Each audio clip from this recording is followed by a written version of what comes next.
Good evening and thank you for coming for today's webinar. Today as our guest speaker we have Alexander Attard, who many people know as an architectural photographer, but to me Alex defies being pigeonholed into one genre of photography. Alex is really an artist who basically transcends most of the modes you try to put him in. Alex has only started photography recently in about 2006. But knowing Alex, you can say that Alex has been in photography his whole life, basically. Alex has, what can you say, the beauty of being born or related to one of the most famous photographer families in Malta, which is the Chancho family. Everyone is familiar with the Chancho family. And this has instilled in Alex a lifelong love for photography. He started initially in the times of analog photography, but due to life commitments, he had to stop for a while. But he returned to photography in 2006 when photography had changed quite a lot and we had moved from analog to digital. Alex still took this in his stride and he's made huge progress and has taken the digital medium well within his capabilities. And now Alex is a very highly sought after artist and photographer, has exhibited widely and published several successful books. And today Alex will regale us with a beautiful talk about how he goes about planning an architectural shoot and then how he goes along to post-process and give the finished result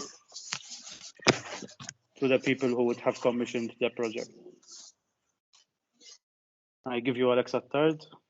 Thank you again, Alex, for giving us this talk. I leave it in your very able hands. I said, thank you, Charles, and thank you, MIPP, for welcoming me here. And as well, I would like to congratulate Charles on his appointment as president of MIPP. I'm sure he will do his best to continue the legacy left by Kevin. And I also have to thank Kevin for his years of commitment to photography and to MIPP and for his ongoing research into the history of photography, thereby conserving the memory of photography of this island. This evening, the title of this discussion is Architecture of Architecture Photography. I don't want it to be totally inclined on the technical part. It's going to be split into two parts: the preparation for the photo shoot, and the second part, which I feel is actually even more important, is how we try and understand the designs of architects and their architecture.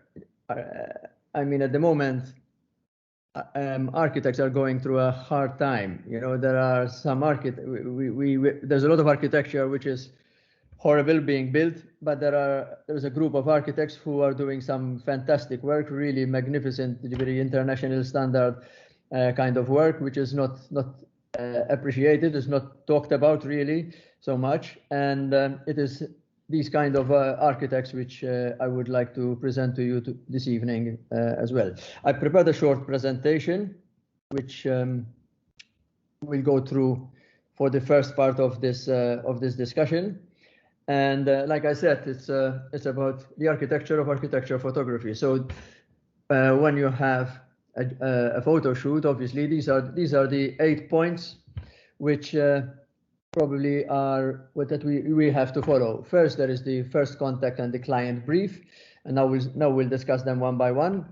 And then there is the location and the timing of the shoot. The timing of the shoot in relation to works, because sometimes we go on sites and the construction is not completely finished. And then there is people and props. If we're going to include people and props in the photographs. The weather plays an important part, and photography equipment, other equipment, and my preferred workflow and post-production.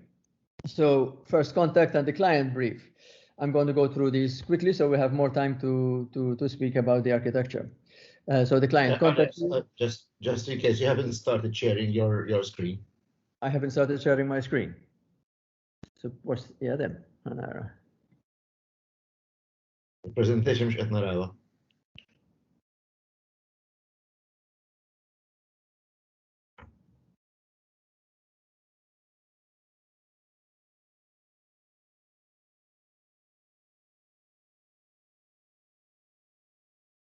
Tarasa?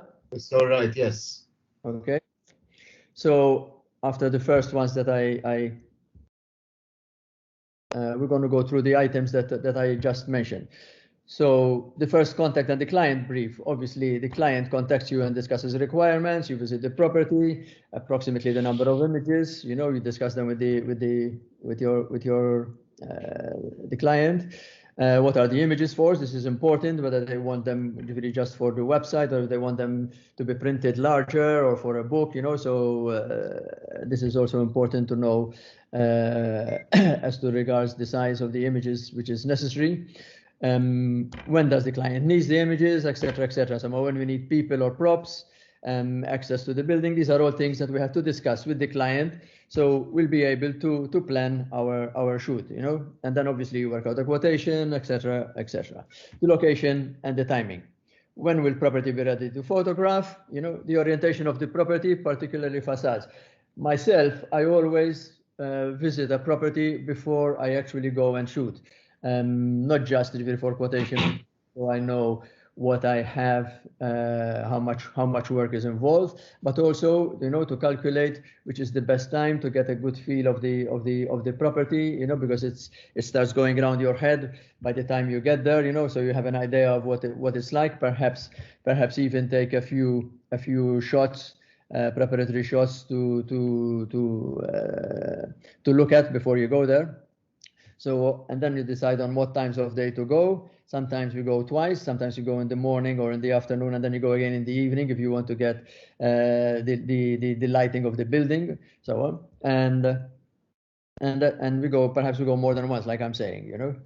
The time of shoot in relation to readiness, the state of the finish of the building. Most of the time the buildings are finished, but sometimes we do go on properties which are not finished.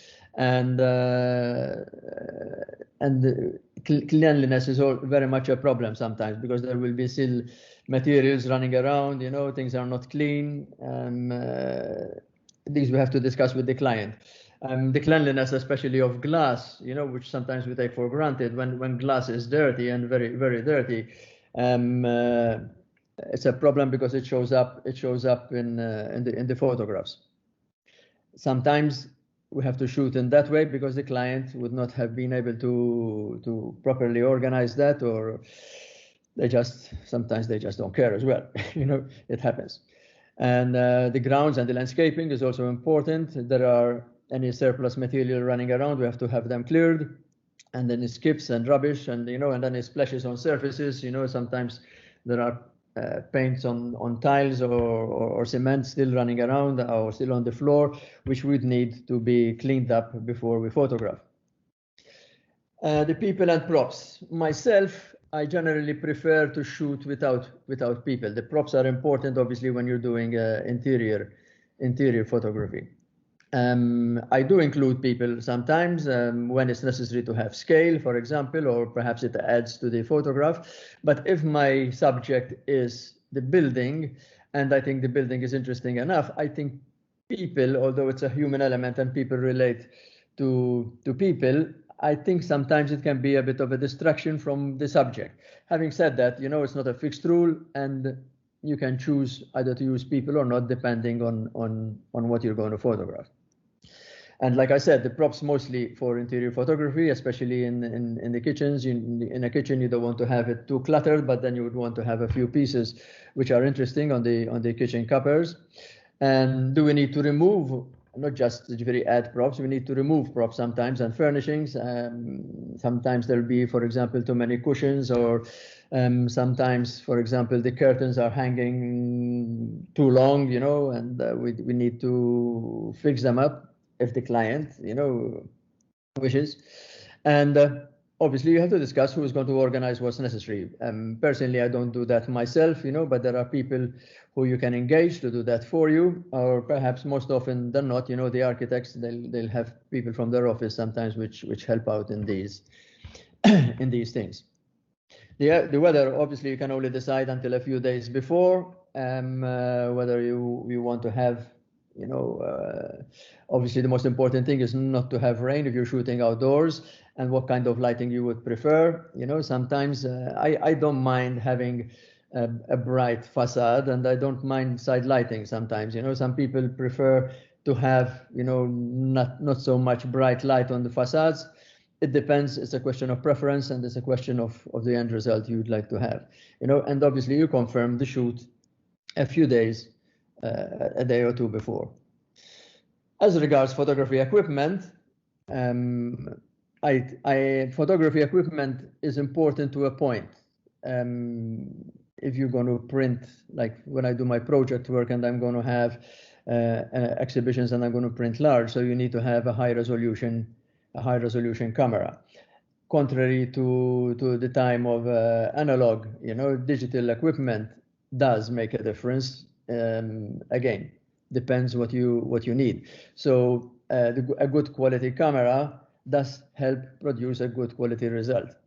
But more than the camera, actually, it's also the kind of glass you put in front of your camera.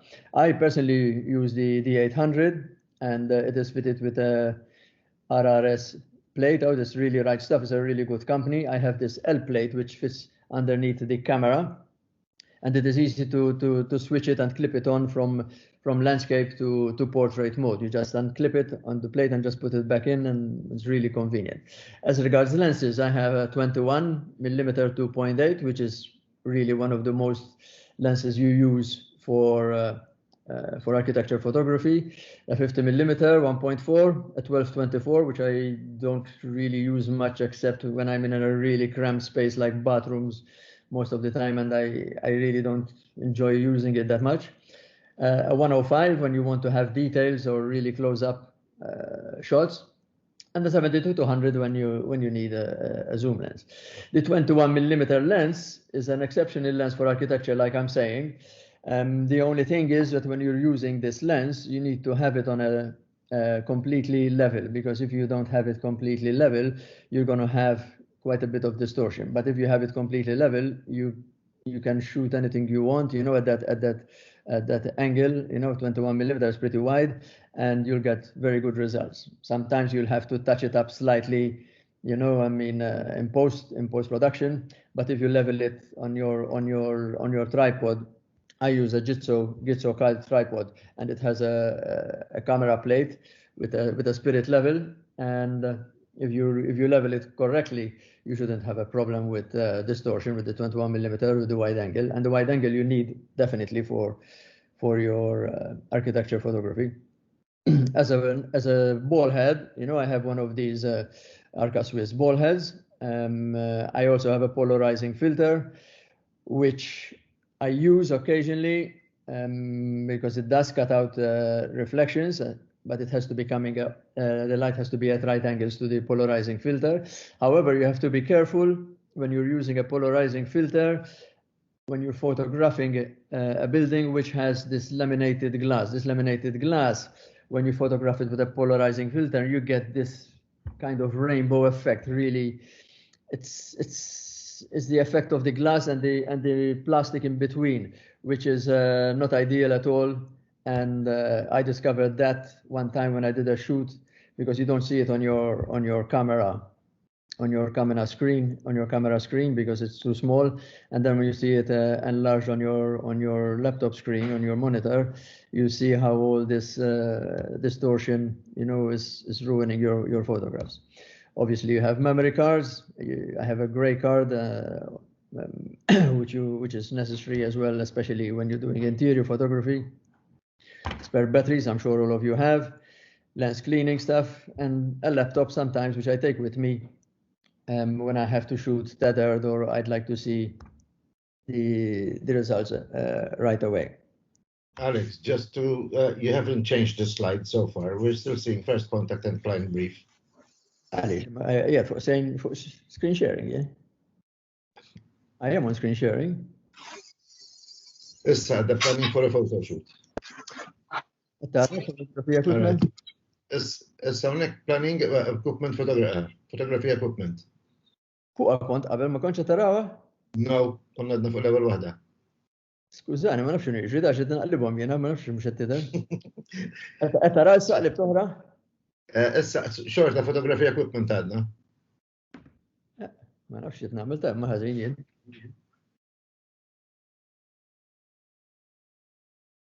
All right, inti keynote qed tuża sewa. That's it. Qed tara issa? Planning for a photo shoot. Kollha planning for a photo shoot, għażin hija planning for a photo shoot part, imma mbagħad għandek first contact, eċetera, eċetera. First contact eżatt, eżatt. Ġifieri issa Bil-leader taħt għandek x'ismu.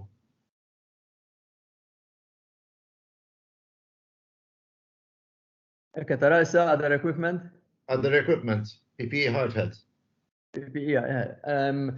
As part of my other equipment, sometimes when I go on construction sites, especially, you need to have personal protective equipment, like a hard hat, hard toe shoes, high visibility jackets and safety glasses. The hard hat, particularly when you're on a construction site, I would completely recommend it because I've had experiences of things falling over me, and if it wasn't for the hard hat, I would have been injured. I don't know how badly, but I've had bolts falling down on my hard hat when I was on construction sites. Sometimes you need a short ladder or a high stool, a water bottle if you're going to be spending a whole day on site, and snacks in the heat, and sometimes even sunscreen and a hat. Charles, I'm changing the data. Can you see it now? Preferred workflow and post-production? Yeah. The PPE hard hat. That's all right. Now it is. Preferred workflow and post-production. Oh, in every time in the video to put it for some reason. Naħseb trid tagħmilha double click jew tagħmilha play. Għamil play qiegħed. Inti qed tara l-iskrin kollu qed tara l-iskrin kollu. Naraw it-thumbnails fil-ġemp u l-iskrin tiegħek. Okay, ġifieri bħalissa qed tara plate waħda sieħa. Les qed naraw il-thumbnails fil-ġemp. Mela ma nafx x'inhu jiġri da. Qed tara issa? Le. Xorta. Preferred workflow, all right. Ġifieri qiegħda fuq play. Fuq play qiegħda. Qed tara ġifieri preferred workflow and post production issa? Preferred workflow post production. Okay. Issa naraw nkomplu. So my preferred workflow and post-production when I'm on a shoot is obviously to set up my camera on a tripod and I level the ball head as is necessary. Obviously the preferred ISO is 100, and I always use that when I'm on a tripod. I bracket exposures. Very often I do the one which I consider is the best one, and 1 plus or 1 minus, or just 1 plus or 1 minus, depends on the circumstances. My preferred apertures are usually f11, f8, and 5.6. I don't usually go beyond 5.11 because you do get some diffraction and with the D800. So this is particular to my lens. I mean, it's very minimal, mind you, so it's not really that on the field you don't really notice it so much when you print. But anyway, I'm telling you, this is what I usually try and use. Although I've used f16 and f22 when I have to. The white balance is on auto, and I, especially if I have a gray card, sorry. And then I correct what I have to correct afterwards if I need to. Obviously, I use the Photoshop, Adobe Camera Raw and Bridge. I don't use Lightroom myself. I also have DxO Photo Lab 3, which I find which is excellent, especially if you have any noise reduction to be done. I find it's superior to Photoshop, and sometimes even when you have difficult files, it can convert a file from RAW in a better way to Photoshop in certain circumstances. I don't do all the adjustments in Photolab. I find Photoshop sometimes has an advantage, especially when you're using the sliders where you have to correct the highlights or the shadows, and I find it's more effective in Photoshop. I also have DxO Viewpoint, which I don't really use anymore because DxO Photo and even the Photoshop geometry today is much improved. I have a MacBook Pro 13-inch from 2019, so it's one of the latest models.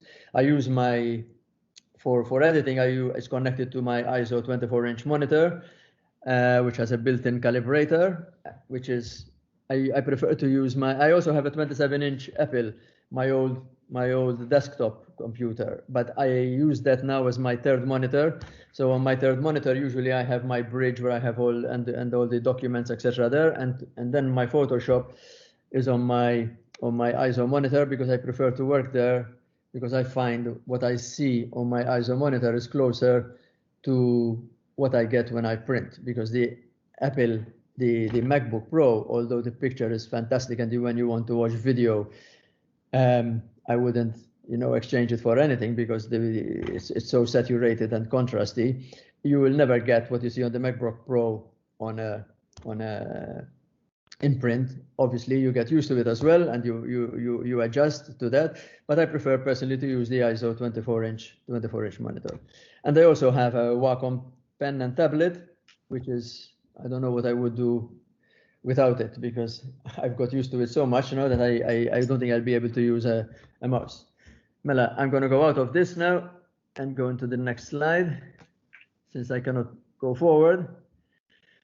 So now we're going to speak about the focus on architecture. The slide you're seeing now, can you see the picture of this color photo? Yes. So it's clear.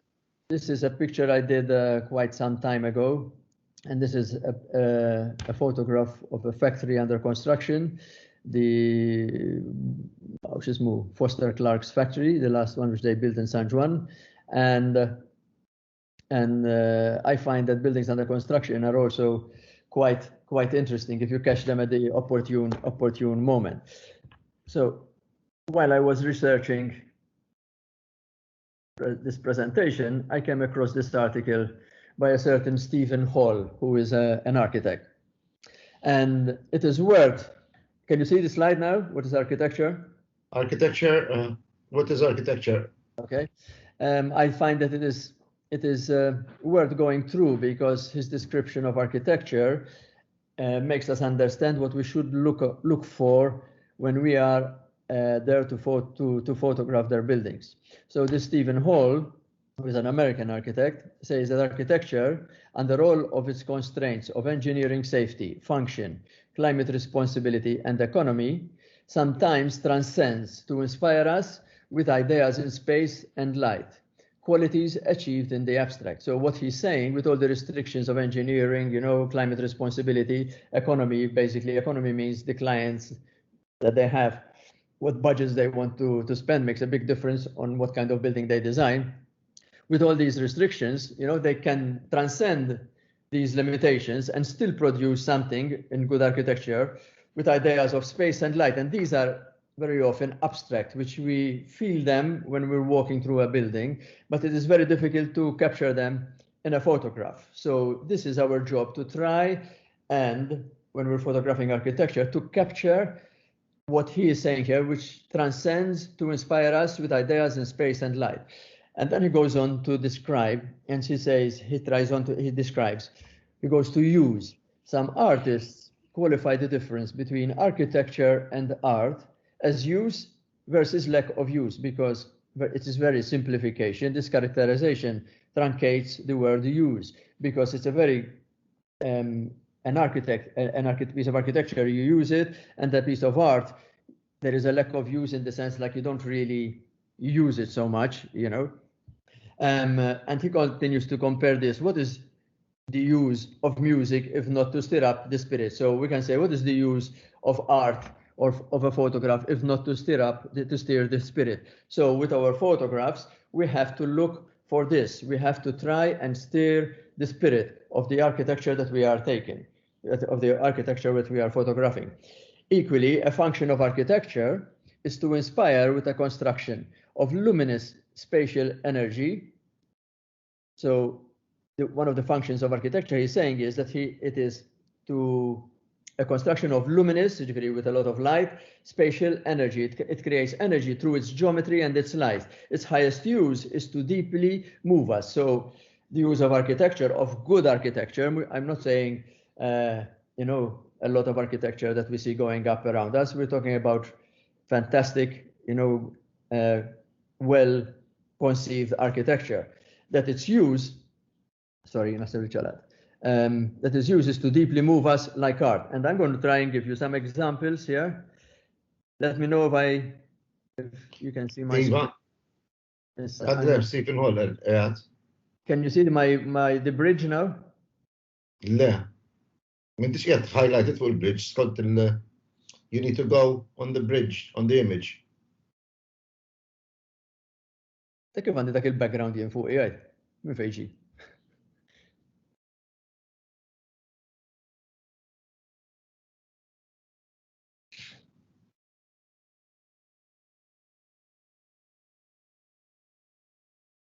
Right, no, it's bridge. All right.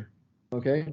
So we are talking about what this guy is saying about use, the use of architecture. Like, for example, I'm going to show you, I'm going to try and show you. Can you see now the picture, the image, single image? Ma telax, no.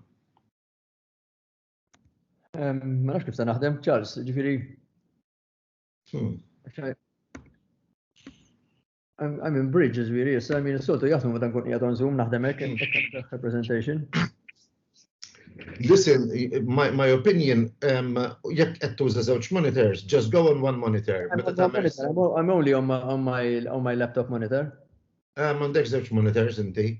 Yeah. All right. So I usually go onto one monitor and put xogħol hemmhekk, but I share only one screen. I have everything on one monitor. All right. Now we're seeing your background. We're seeing you. Ma nafx kif kien hemm dak il-background ieħor. Mela, can you try sharing again, Mela? Can you see a bridge now? It's a bridge at hemmhekk, yes. Yes, if I click on this picture, can you see a picture? All right. It's a big image now. It's a big image. So the architects here, I'm going to try and show you, they were commissioned to build a new entrance to this house. So this building was there, and they were commissioned to build a new entrance to this house. So before they used to go down the stairs. Can you see my pointer as well here? Yes. And they designed this bridge, and you have to travel from the road across this bridge to go there. And so can you see the second image now? Yes. All right. The bridge goes across over here, and this is the bridge they created. So they have been trying to create something, which is extra to the building to create this bridge. And when we photograph this kind of architecture, we have to make sure that we present, the subject here is, as you can see from my pointer, is this bridge with this gate over here leading to the door, which is on the side. So this has to be distinct. This has to show more in the picture than the rest of the building. And when you zoom in closer and you see it even closer, you can see how it has been designed. You have the bridge crossing over like that, and you have the rest of the wall here going, but not actually touching. You have the gate, which is a rectangle, and then you have this rectangular space, and then you have this part of the building at the back. These are all proportioned. You have to try and capture these with the slight, every slight movement will change your perspective. And it's all a question of having the right harmony of the geometry that you need.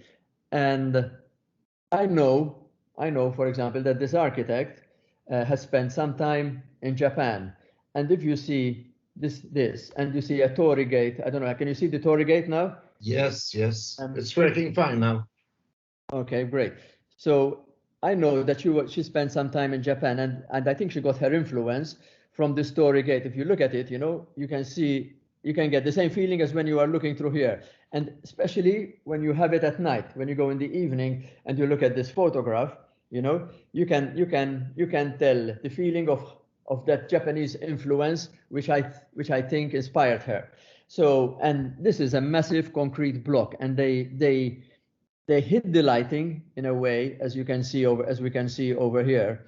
But not only did they hide the lighting, it has also made that concrete heavy structure lighter, and it guides us in through to the gateway, and then you turn left because the doorway is on this side here, as you can see. So you go here, you walk through without wanting to, you stop and you look at the view because there was a magnificent view. So when I'm photographing it, I want to capture you know, what the architect is trying to say, and also you take care with the details. Like for example, you see there is the glass here. I try and connect it with the horizon. The reason being so it doesn't distract. If it is higher or lower, it would have shown a different picture. Like that, I have the emphasis of going through the bridge and get over to the gateway, and you realize what the architects have designed here. And this is an example of a construction of luminous spatial energy, you know, and it is designed in a way to move us, and we have to try and capture that. We have to try and capture that in our photographs. This is another example, the staircase of a building. This wasn't it's completely finished yet, this building, but we decided to photograph it. Anyway, the architects and the clients wanted to photograph it. And again, it's a question of a construction of a luminous, because there is light coming in from underneath and a certain light coming in from the top. Obviously in black and white, you know, you can make it even more dramatic, and it is designed in a way which personally, at least I feel, it moves me, because there is this movement of the staircase. You know, you move up and down and down and up with the staircase and with this light, and I think it shows probably in a photograph. Actually, you can appreciate it even more than when you see it in real life. Another example is this simple room. You can see it in color and you can see it in black and white. So what have the architects done over here? They have created a space, you know, it's a room. So there is nothing in this room. There are no paintings, it's just concrete. Let's look at it in color. They just have a very pale wooden floor, and otherwise everything is gray. But what makes it interesting? Just before the entrance over here, that passageway before you arrive to here, there is a skylight, and the light coming in from there gives it a kind of spirituality. So if you don't capture that feeling, it would be quite a dead picture, to tell you the truth. You know, if I hadn't waited for the light to be directly above and to shine out as it does over here, this picture would have been completely, I mean, let's not say it would be a bad picture, but it would have been a completely different picture, and it would not have captured the spirit of what the architect, I feel like the architect wanted to design. This is another picture of a staircase taken in a very crooked angle, but it makes for an interesting picture. It's not really one of the pictures that you would show to document a staircase. But it's still it's an artistic interpretation, let's put it that way. But it's not a doctored picture. It's a picture which was taken at a certain perspective, at a certain angle, with the blue light coming in from the balcony. This is another example, but I think we better move on so we can continue with our discussion. I'm going back into my keynote presentation now. Here, so we continue. Yes. And the Stephen Hall now speaks about space. You can see it, right? Mm-hmm. So space encountered. So he's saying that space. We're seeing it full screen, Alex. It has been resolved. Good. Okay. Great. So space. The architect is saying here that space is encountered by the body. So we encounter space when we move our body, when we're moving through space, through the architecture's volumes, you know, connected in a path of overlapping perspectives, because there are different perspectives when we're walking through a building. They surround us like music. So space has to be listened to with a step forward, a twist of the body, a tilt of the head. So when we move into a space, we are walking forward, we're turning our bodies, we're tilting our heads, and we're seeing whatever there is around us. And how do we capture this in a photograph? You know, I mean, it's a big ask for an architect to ask us to photograph, you know, to try and capture these things in a photograph. A wash of light dissolving in perspective propels the body forward from foreground to middle ground and onward, as a distant view becomes the new foreground. Interior and exterior, they converge, drawing us from one location to the next. Architecture is the art of space. So I believe I have some pictures here. Can you see? Yes. All right. So this is another example about the use of space and about us when we walk through a space and what the architects have designed with light and material. So this is an old house which has been converted. As you can see, the lower part is in stone and the top part, the new part, is all in concrete. So you can distinguish the old and the new. And the architects intentionally kept stone down. As you can see, this is a new stone wall. So they intentionally kept a stone wall. This stone wall is also giving the color. Behind the staircase on this wall, there is a skylight as well, which is giving the light to this wall. And it is split into two between the gray of the concrete and the light coming in from the top and the yellowish light of the stone color, which gives a kind of harmony, which is a kind of how shall I describe it? It's a wash of light that he was describing, you know, dissolving in perspective, you know, and you can see it only if you are in a certain position and you are open to these kind of your senses are you have this kind of sensory experience when you're looking through the lens of your camera.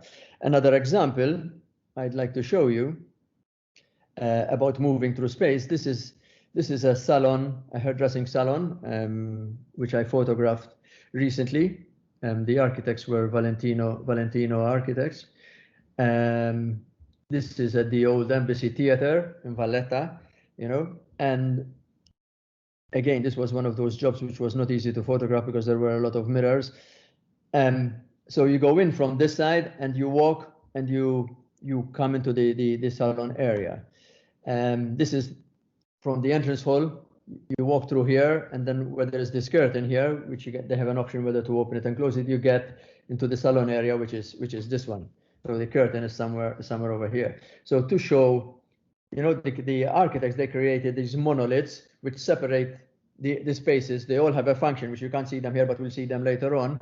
But when you photograph, for example, and you look at the ground and you photograph, you know, what they have created, you get an idea of how it is to walk through, and at the same time the beauty of the design. Very often you walk through a space and you just walk through it and you don't appreciate it. When we take photographs and we take these kind of photographs, even the architects and actually the people who are using, the owners of the property, they will start appreciating the design of the architect sometimes even more, because they'll be able to see it as you have shown it to them, you know, and they start looking down and they can actually see and appreciate what they have even more. Obviously, I always say you cannot go to a place and you start, you know, I mean, you can go and photograph a salon, which is a couple of rooms. You can do it in you know, 20 minutes, half an hour if you want to. But if you want to create something which is different and artistic and to start feeling the building, I feel that you need to spend much more time there, and then somehow it always starts to speak to you, the building. Are there any questions so far? Okay. I'm not seeing anybody raising hands. So this is another example of space. This is also a staircase, and we're looking at it from down facing up. I did two pictures of this, and you can appreciate, you know, what the architects created. I mean, I am the one who took the photograph. It's the artists, the architects, you know. And this was designed by Architecture Projects, AP, who did this conversion together with Jens Braunsloh, who's also another architect who used to work with them. He was the one who was involved in this project. But you know, there is a clear distinction between the old and the new. There is this beautiful staircase is really, even when you go there and you see it, it's really a work of art. You have, when you look up, you have this color, the stone color, and the warm color coming in from here, and at the top you have the blue light hitting the concrete. And this is the same staircase shot from a different angle. But look at the beautiful details that the architects have created. This is all concrete, which has been, you know, how do you say it? It's like sculpture. It's been molded You know, it's as if molded. It's like clay being molded by hand. You know, to create this, they have to create a mold, you know, in wood, and then they pour in the concrete and all the steel reinforcement that goes with it. So when you see something like that, you know, you really have to appreciate what you're looking at and all the work that went into it. And it is up to us, the photographers, to, you know, to demonstrate the beauty of the design, of the concept, of the architects, you know, so and to give them credit for their work. I am only the photographer. They're the ones who created this, but you have to be the one to be able to see it, to present it in because when you're there, you're seeing it, you know, you're seeing the whole volume, like we're saying. You walk through it, you turn around, you tilt your head, and you're feeling it, you're smelling any smells that there are, and it's livable. You know, you go at a different time of day, you see a different kind of building, and we'll get back to that. So we'll go back to, I'd like to see this one. Yeah. So we're back. Can you see this now? Again? Perfect. Presentation. And another thing that the Stephen Hall speaks about is idea. A work of architecture has an idea, which is their concept, an organic link between concept and form. This idea is a hidden thread connecting disparate parts with exact intention. So whatever parts that you see that are connected, the articulation of the materials of the building, the glass, the windows, the doors, the concrete, the stone, every part, you know, is designed with exact intention. Pieces cannot be subtracted or added without upsetting fundamental properties. So when you have a perfect design, if you remove a piece of something, it will become unbalanced. It is so perfect. The phenomena of space, light, material, and detail, as understood by others, convey the art, whether or not the organizing idea is fully grasped. So you may not fully grasp the idea of the architect, but you will feel this phenomenon of space and light and material, you know, this artistic object that the architect has created. And now I want to show you something else as well, which is, I'm going to skip, and let me show you just a couple of the. This is an old house, one of these 1970s building which was built in Malta, you know. And when I went into this house, originally I was asking myself, but what is there to shoot in this house? Because it looked very plain. But then when you start looking at like, for example, you know, you spend time in this building, you start see how with a simple composition where you have this rectangle here, the staircase going up, you can get interesting pictures. For example, this is the entrance hall of the house. You know, you have the entrance hall, the stairs going up, very plain and ordinary. The architects did a very good job. The architects were, I believe, a collective. You know, they kept the same tiles that were there. Most of the time, they're all being destroyed. These houses, these tiles are being, you know, up and replaced. And then when you start spending time, you start looking at sections of the house. And this is a section of the staircase, you know. I mean, look at the beauty of the geometry. The architects in this building, when they did the conversion, they just removed the railing which was there, and they introduced this railing. But when you see how clever, you know, this little detail, this railing, how it works well with what you're seeing over here, you have to give credit to the architects for these little things which we very often take for granted. Another thing. Alex, would the architect do certain details like that, or is it a designer? Or would they most architects today, they are both architects and interior designers. Most of them they do everything in house. There are some architects who do only the architecture, and they do the interiors, like the railing and stuff like that would be done, and then people will engage an interior designer to finish off the furnishings, the furniture, you know, the lighting, you know, etc. But architects are doing this kind of work as well nowadays, you know. I mean, I think it makes more sense. Yes. I mean, yes and no. It depends what kind of. I mean, sometimes you can engage an architect for his style of architecture, you know, and then you can engage an interior designer for his style of interiors, you know. So it also depends on the client's taste. That's where goes input. I would like to continue here with this This is also, for example, this is another beautiful design of a staircase by Demicoli and Associates. It's a boutique hotel in Valletta, and you see, you know, I mean, this when you get, we'll see it later because we're going to look at the whole project. When you look at this, it's like a stiletto, you know, and to mold that into a staircase. I mean, you go up from here, you go around, you go up like that.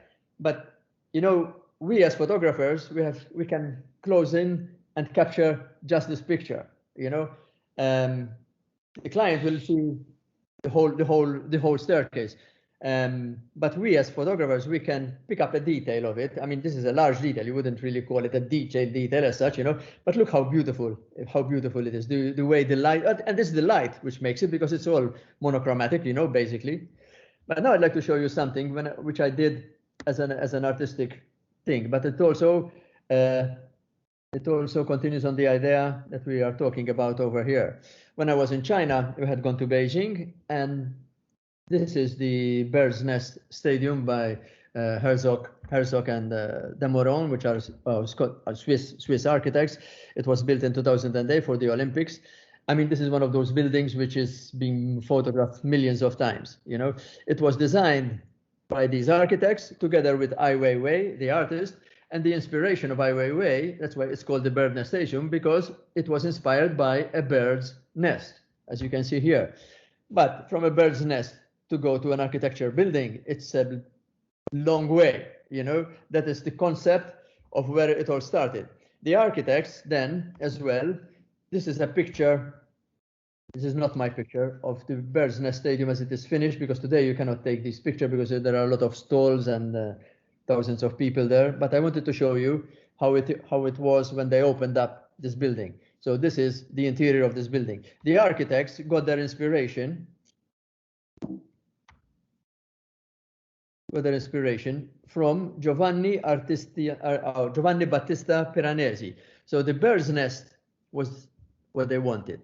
And this Giovanni Battista Piranesi was a Roman architect in the 18th century, and he was also a printmaker. He didn't really build much, but then he was a fantastic illustrator, and he's got this set of prints that he made, architectural. They're called Carceri de mie invenzione, something like that it's called, you know. And if you look at this picture and you see the building that they created, you can see the similarities. And the architects themselves, they admit that they were inspired by these Carceri d'invenzione of Giovanni Battista Piranesi and the Bird's Nest of Ai Weiwei. So we were reading by this architect that, you know, you understand space when you walk through it and you look around and you turn your head. So this is what I did when I was in China, and I was walking through the building with my camera in hand. I wasn't really on a tripod. It was daylight. I had really, good exposure, and I was walking through the building and taking pictures. These are 3 exposures each one. You know, 3 exposures here, 3 exposures, and 3 exposures. So I was walking through the building, and I was taking pictures of the building that was built. But at the same time, I knew the background because I had researched it before I went there, and I knew the background. So I think that my photographs continue on the concept that the architects created. If you look at them here, so down here on the left is what the architects created. This is the design by the Roman architect Piranesi, and this is what the photographs which the building inspired me to create. And if you see, you know, the similarity, it ties in. It ties in. You know, it's the concept ties in with the idea of fantastic architecture, which inspires you to create art. But now let's move on to other things which are also interesting. We're going to go to the. Can you see the screen now of the? Hello. I closed my bridge. We're seeing. Okay, you're seeing it. You guys still see it? Yep. Okay. So this is a project I did for Rolex in Valletta. The architect was Chris Briffa, And my client actually here was not the architect, but the marble supplier, which is Ruben Lautier workshop, marble workshop. And so as much as the architecture is there, the emphasis is on the marble, you know, because that's what we wanted to promote. One thing I have to again point out when you're doing architecture photography, that the color, if you see here, you can see that there is a homogeneous set of photographs where the color balance is all, you know, balanced, that they don't vary, and you have a portrait of a building, and it's not like you're shooting in the same conditions, you're shooting under the same lighting, so you should have, you know, of course, obviously it changes when you move the camera slightly, but you should have more or less the same color balance in all the pictures. So again, here when you look at this building, what has the architect tried to achieve here? So his client obviously is Rolex, and they want to show off, you know, their products. And what has the architect done? The architect has chosen to present them on altar. I mean, basically, this is an altar of marble. And he created a pedestal for them as well on top of the altar. And you have these glass cases on which the Rolexes are displayed. So you have to capture the spirit of what the architect had to create. But as well, like I'm saying, if you notice here, the emphasis is also on the marble, because the marble company was my client here. But in order to talk about the architecture, the architect created an altar, and if you see the feet of this altar block, we call it like that, it's very narrow. It's like it feels like it's, although it's a massive piece, you know, of construction, it feels like it's floating, you know. And then obviously there is this glass floor which enhances the building. Let's move over to another building, so we'll have time to go through other, you know. So this, I just want to show you this again, but just to point out to you, when you see the whole set of pictures, you'll notice, you know, that there isn't any variation, even in the sky, minor variations, because sometimes you don't have complete control. But this is an important factor that you have to look out for when you're doing architecture photography, that if you have a sky, you don't have one sky which is blue, one sky which is gray blue, another sky which is purple, you know, that if you're going to present them together, I mean, you know, ideally you'll have a common, you know, sky. So this is Villa Castro, the one I had showed you before. I'm going to show you this very quickly like that. So the architects here, this is one of these photographs were also printed in Arch Daily, one of the biggest magazines, if not the biggest architecture magazine you can find. And so this is an old building, an old palazzo. And these old buildings, those of you who are familiar with them, most of the rooms, they were, you know, there wasn't a passageway. You used to go from one room to another room to another room. And nowadays, you know, we don't live like that anymore. So the architects were apart from having to convert the building, they had to create a passageway. And they came up with this solution of creating this passageway on the exterior of the courtyard with these wooden slats, as you can see it over here. And it gives a fantastic light. You know, we'll see it later on. So now I'll go to this, because this is really interesting. This is one of those projects which I spent a long time photographing, because it was such a fantastic experience. So the light changes. So these lights and shadows are what the architects created, you know, and to go from one room to the other. So this is one room with the light showing like that. This is the doorway which I wanted to photograph, and I photographed it, you know, when the light was different and the shadows were soft, because if I had all those shadows there, my subject would have been distracted. I wanted you to focus on this. In this room, I wanted you to photograph on the light. So you have to choose how important light is. Again, this is another exercise. If you look at that, I wanted to photograph this part over here. It's a beautiful photograph as it is, and we use this photograph, you know, but I wanted to photograph that entrance hall. If I had had that light going there, as beautiful as it was in this photograph, you know, over here it would have distracted me with these beautiful designs of this architecture. There is a spiral staircase here going up. As you can see, I caught part of it. I caught part of the handrail. I caught part of the wall at the back, and all these, you know, they create. You're showing off the geometry of the building that the architects created. This is architecture. This is the room that we've seen before. Again, this is a hallway and another hallway, and see what a difference it makes when the light is directly on there. I'd like to show you, for example, this is the spiral area. I mean, you can choose to photograph it with the light and without the light, but look how interesting that light is. And again, when the light changes, when the sun is moving, you can get diagonal lights, or you can get diagonal shadows or straight shadows. I wanted to have these straight shadows. I spent a lot of time here. I had the freedom because I had the key. I could go whenever I wanted, you know, and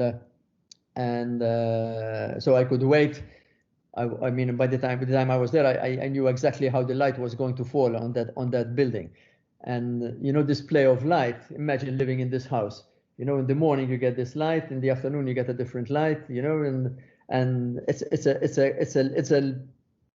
like theater living in this house. You know, this is the spiral staircase I was telling you about.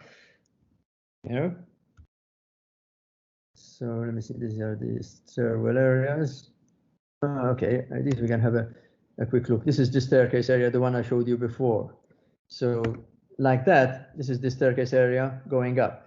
This is the area which I had showed you before, which was cropped up from here, designed like that. Look at the geometry of the building. You know, you have to be careful because with a wide angle lens, you can easily get distortions, and you can also lose your proportions. So you have to be careful how to set your camera to create the composition for this lens, because everything it's basically monochromatic. You know, there's only like gray and then there's a little bit of yellow on the floor, because the floor were not even polished when we photographed this building. This is also an interesting detail when you look at the concrete, the way it has been cut over here and preserved. You have this line on the foreground, and then you have the background. The difficulty here obviously is, you know, and you're working with a tripod, is how to get everything in focus. But with a wide angle lens, obviously that's more forgiving.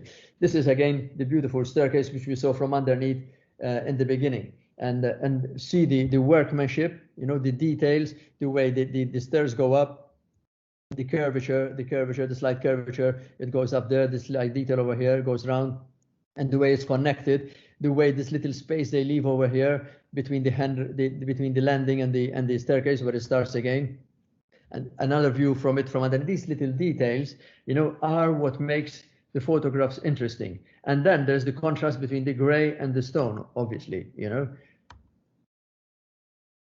It's like dance, you know, when you look at it, the way it's designed, and you see it again in different light situations. You know, it keeps on changing. And then obviously you can go, you know, I was lucky when I was photographing. This is the spiral staircase going right up to the roof. I was lucky enough to have this kind of cloud, you know, which sort of like emulated the design of the staircase, you know, and another interesting shot from underneath, which you could also do, and an edge photograph taken by hand, not by tripod, is from the roof. That's the spiral staircase. You know, another detail which you can see from the garden. This, you know, when you're walking underneath, you can actually keep on seeing that. You know, these are things which are part of the great design of the architects came up with. And a block of apartments. You know, how many blocks of apartments do we see?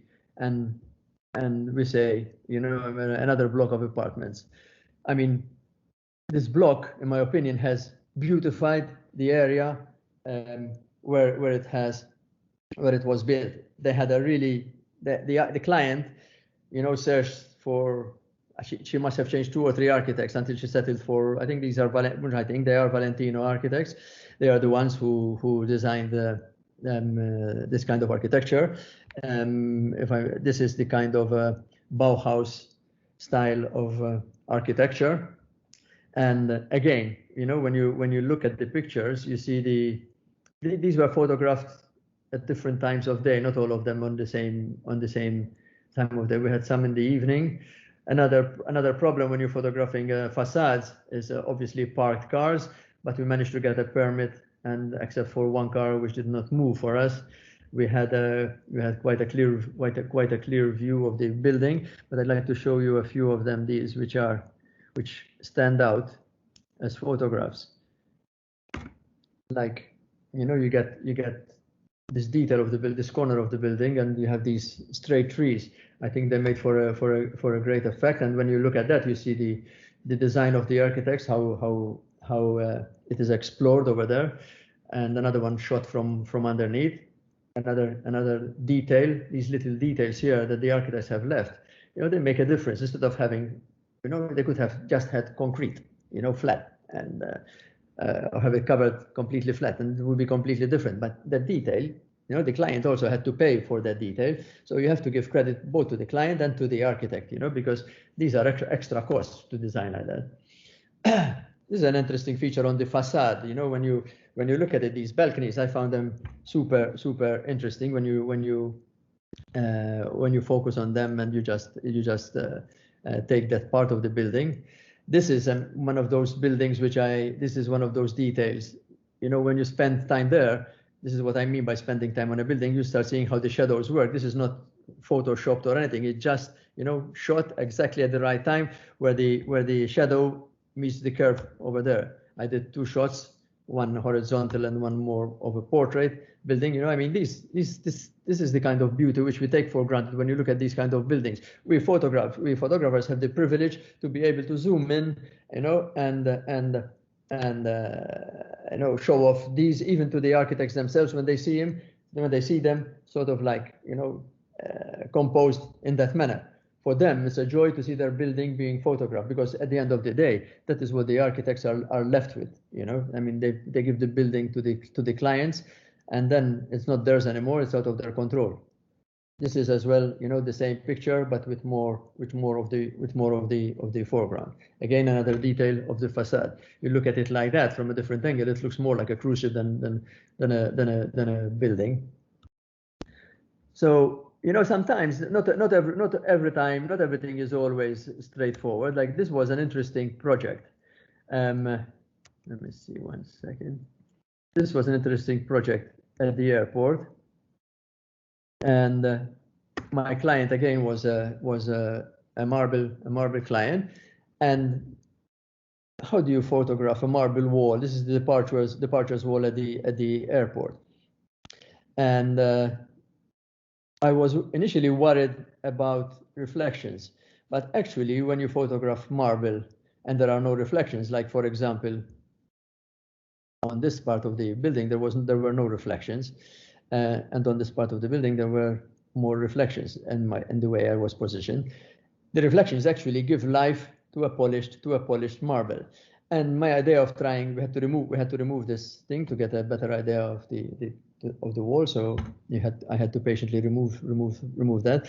But what I tried to connect, not just to do a picture of a marble wall, was to connect it with the slats on the ceiling. This was designed by an architect. The architect is actually the marble guy out here is also an architect himself by profession.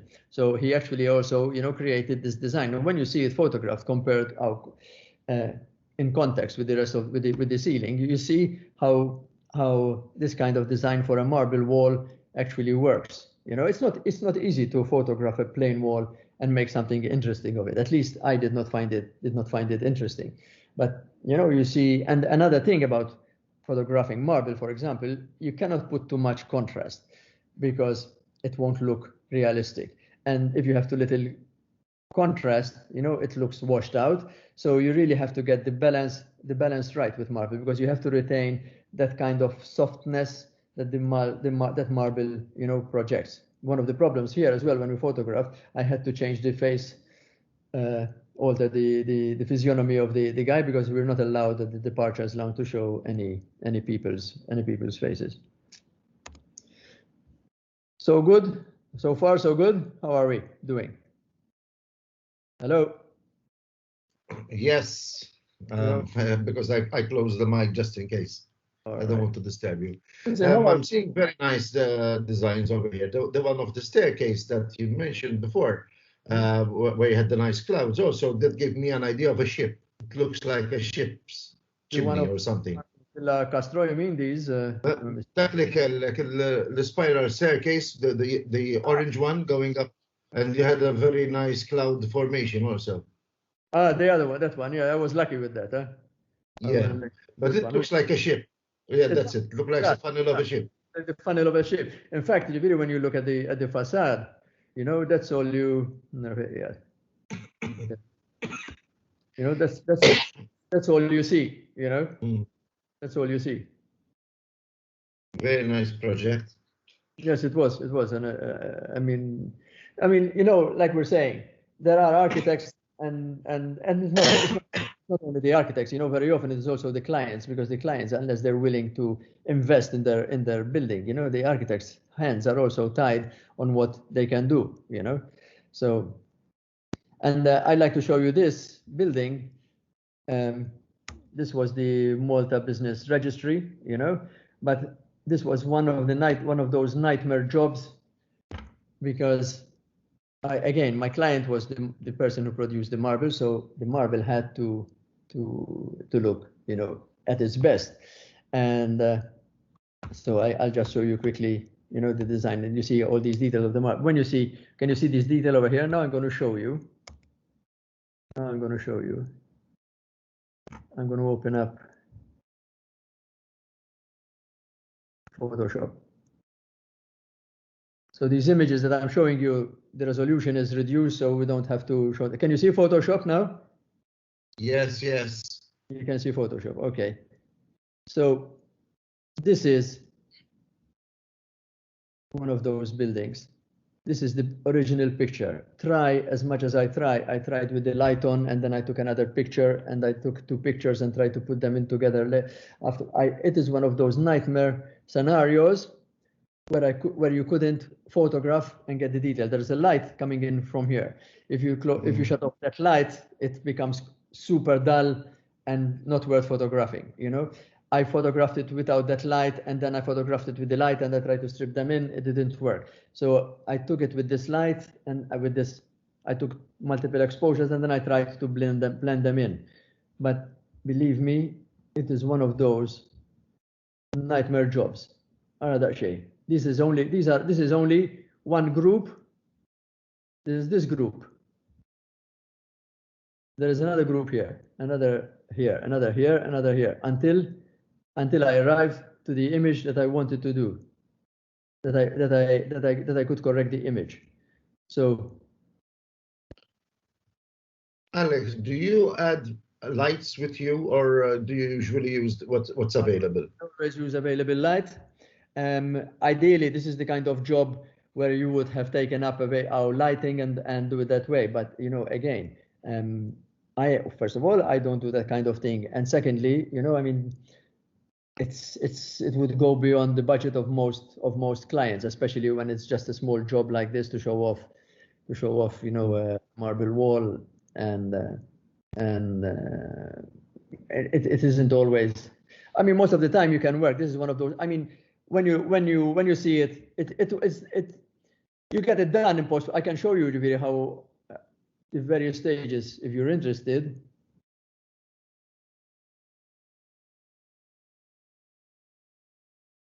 I can see what you did.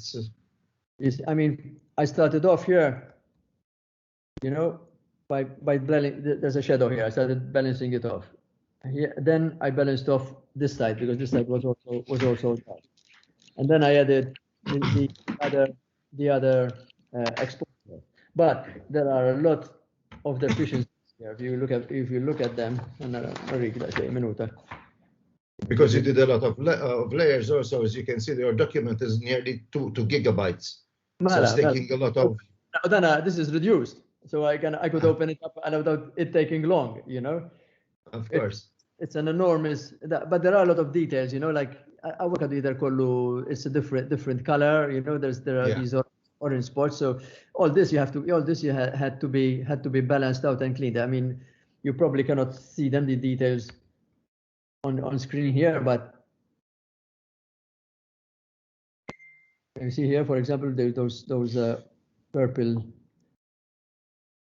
I mean, this is something which is not, you do it because you want to give a good job. This is something you never get paid for. You know, I like to do this kind of job. It takes you a long amount of time. So here now I start after I managed to get the wall as I wanted to. You know, here I adjusted a bit the geometry, and then as well, this is another phase of it. As you can see over here, it's worth going down because it's interesting for those of you who do post-production, you know. So نبدأ ننسى شاملتها again. All right, so over here it's obvious because I have to keep in mind that my feature is the wall now. Like that, it's a good photograph, but I wanted it to stand out more without making it look artificial. So over here I have a strong patch of light, which I decided I didn't want for this picture. As you can see, I'm adjusting, I'm sculpting the light as I can see it now, what a difference that has made. Yes, it's making a lot of difference. That made a big difference. So now the focus is really over there, you know. Well, thank God for digital, because that was something very difficult to do in the past. Yes, of course, especially in color. In color, yeah. I I used to work for Hallman for some time, and I did some kind of this work for them. Yes, it was difficult in those days. We were with the Hasselblad I used to shoot. It's almost impossible to get the real color there, you know. Today we can get with the gray cards and the Shismu, and you see here again now. I darkened it slightly. What else did I do? This is some. Do you have issues with dust on the sensor? Of course. So I mean, I'm seeing white walls here, and obviously that would be a nightmare also to clean. They would have been retouched already. Very obviously. And that's an option if you want to, like in this picture, you had an option if you wanted to darken the ceiling, or I think I had chosen to have it a bit lighter like that. I'm not sure what I did in the end. Yes, obviously you have to. I mean, that's something you always, you know, we live with that. You know, we live with that. Isma, how are we for time? Shall we continue a bit longer or? ما نعرفش انت شandek iktar pjena. What do you have a plan? I have all these. I can stop whenever you want. I can keep on going as you wish. What I can say that some of the members have already logged off. So just if you can have another 15 minutes, maybe. As you wish. As you wish. If you can do it, that would be fantastic. Okay. Maybe you can show some more of your work in the. Sure. As I asked you also in the beginning, this is very architectural. So the design actually, when designers come in, is when they start to put in furniture. Exactly. With the exception of the hairdresser. Mm-hmm. I didn't see any sort of furniture. So these are very first stages before. No, the architect. These were designed by an architect. I mean, you can see them here. Yeah. Let me show you quickly. We can go through them quickly. You know, I mean, like, so you get an idea. Again, you know, when you're doing this kind of photography, you have very dark walls, you have white, and you have to get that balance. You have to get that balance right. You know, I mean, these are also what makes interesting shots. These variations because of the mirrors. You know, I mean, these passageways. I mean, you know, photo shoot. This photo shoot was something like 40 images, I think. I don't know exactly how many images, but it gives a whole portrait. You know, and including these details that the client will want. And I mean, this photograph, for example, this done. Let me show you something else. From this one, I got inspired to do an artistic thing because it reminded me of Star Wars when I see that. This is look at this at the Salon. You know, I mean, this is a picture. All I did was darken out a bit like that. This is an artistic interpretation, but the picture is the same picture as you see. The same photograph as you see here. I think it was this one, I'm not sure, you know. It was just cropped and adjusted and made a bit darker, and then you get the effect of it does look like Star Wars with the light, yes. with the lightsaber, color, and again another Salon, and again look at the homogeneity of colors. The white balance is the utmost importance, and that's difficult to achieve with interiors. Another thing, which is, and this is something completely different, which you don't often get to do. A classical interiors. A woman of a very great taste, a very well traveled woman, who asked me to photograph her property, and you again you get, it's one of those interesting jobs as well. This was another big job, as you can see as well over here. This is a penthouse, the 14 East, and it's in one of the penthouse of the tower in Gżira, if I'm not mistaken. The big difficulty in this building is that it's all mirrors. You have blocks of mirrors and glass everywhere, yes. So for you to photograph that without you showing in them is one of the biggest nightmares. I mean, you have to do some retouching, while you can be out of the picture, your camera and tripod, you can't always, But again, it's one of those interesting jobs and challenging. And when you do it once or twice, and then you start to understand what you need, and you think ahead. You think ahead in your shots when you're preparing for your shots. I had some difficulty recently. I was shooting a guest house, and obviously I left the camera inside and I shot remotely. I had the wireless triggering, because I left the camera inside because it was full of mirrors, so that I could hide the camera. Exactly. So I take much more. It's more bulky for me to be there. So I moved out of the camera and used the wireless. I mean, these are some tricks that you have to do. This was a recent job. This was a challenge. I mean, has any of you ever spent an hour and a half to photograph a bedroom? This is one room, a bedroom. Again, designed by architects, by Valentino architects, and they this. It's difficult to explain to you how it is. I mean, you go in through here, and then you go up. There are wardrobes, and to the left there's the bed, and there are more wardrobes. So you go in from here, the wardrobes. You go in here. There's the bedroom here. There's wardrobes here. You go up. There's a dressing table, wardrobes, another wardrobe. I mean, it was really, until you get used to it, how to shoot. And then what they did interesting, on top of the wardrobes, there is this beautiful lighting again, and this is something like very unique and very interesting. But then you get one of these shots which really makes it all right. I mean, to do one of these shots, I mean, anyone who does photography will appreciate this is like, it's not easy to do these shots. You have to put the camera on the ground, basically. You're not really looking at the screen. I didn't have it connected to my laptop, so there was a lot of, you take a dozen shots to try and get a correct one. But this actually captures, the articulation of the project. You have the lights, you have the chimney, you have the wardrobe here, you have the wardrobe here, you have a mirror effect, you have the other wardrobe here, and it makes for a very, very interesting photograph. And when you're in a bedroom and you're in your bed, you're looking up. This is what you see. So it was an important photograph of a bedroom when you're looking down and looking up, if you understand what I mean. Yeah. There's another one of these. I'm going through them quickly. I mean, there's much more to say about every picture, but we're running out of time, so obviously I don't know. This one is interesting. This one, let me show you this one. This is a house, 2 rooms basically in Valletta, which they made them into, the owners are architects and they designed them themselves.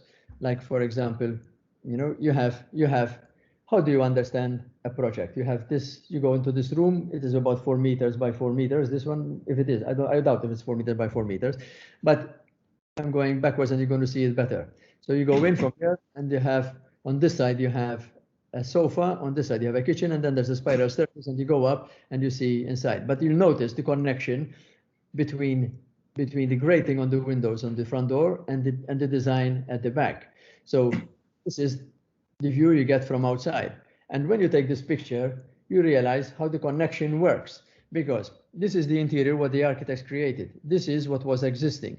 If you look at the steps here, and you see the slate, you know, the zonor, and you see the design. You have a square, you have a rectangle, you have this repeated here, repeated here, repeated here, and with the shot, you know, you can put the design in context. You know, you can look at it, and when you're in the street and you look in there, you understand how that design works, why that design works, because it's not just the design for the interior only. It also works with the door, the facade, and in the street. You know, and that's what makes that the building in this was a nightmare, another one of those nightmare jobs to photograph, because very tight, as you can see, and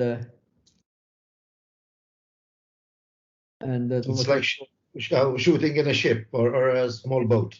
And you know, and you get lost there. You get lost, really. And but again, I want to stress again, really, that it's important that you have you know, your color balance correct, because it makes a difference when you have a portfolio. If you have a one-off picture, it doesn't really matter that much because you cannot compare it. But when you have 20 pictures and they're next to each other, it would look stupid if you have one yellow and one you know, orange, for example.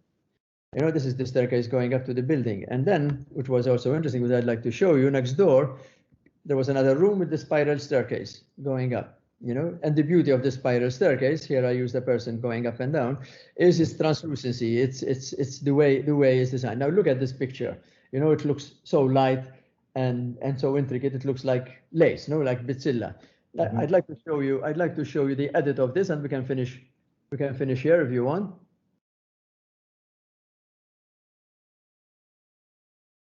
So this is the actual photograph. You know, I didn't actually have a gray card here when I was photographing, and but I knew what it was. I know it was painted like white, slightly off white, technically slightly off white, so I knew what it was. So, but this is what makes it's going to make it interesting. So here I'm lightening it up because it needed some more exposure, and here I'm arranging the white balance, but I'm using the hue and saturation to do that. Instead, here it's already light and here it's more yellow, so I used hue and saturation, and I used a circular filter to adjust it as I was. This is another adjustment that I shamilت ما نفتكرش, you know. And now here, you know, I wanted these shadows to be lighter, and I did this mask here. This mask is pretty simple to do. You go to channels, luminance mask. The luminance mask. You choose the one. I probably choose the blue. Yeah, there's the blue copy over here. You know, and I adjusted it as I wanted, and I have the mask. And then obviously you reverse it. I reversed it because I wanted to work on the shadows, and I light it. And look at it how this is the feeling I was getting when I was there. And if I did not do this adjustment in post-production, I mean, listen, the client doesn't really expect you to do this. I did this because I wanted to do it, you know, but it makes for a completely different picture, Vera, when you see it like that, and when you see it like the client has no idea the work you put in to arrive to that picture. He has no idea, you know, and you can never charge a client for the work you do here, because this is work, post-production work, which takes much longer than the photography. You know, so that's the difference between the photograph and this is a photograph which I took handheld, really resting on the railing upstairs, because you can't put a tripod. I didn't have a tripod with an arm and I could adjust. You know, this was a handheld shot, but it makes for an interesting picture when you see it ready. You know.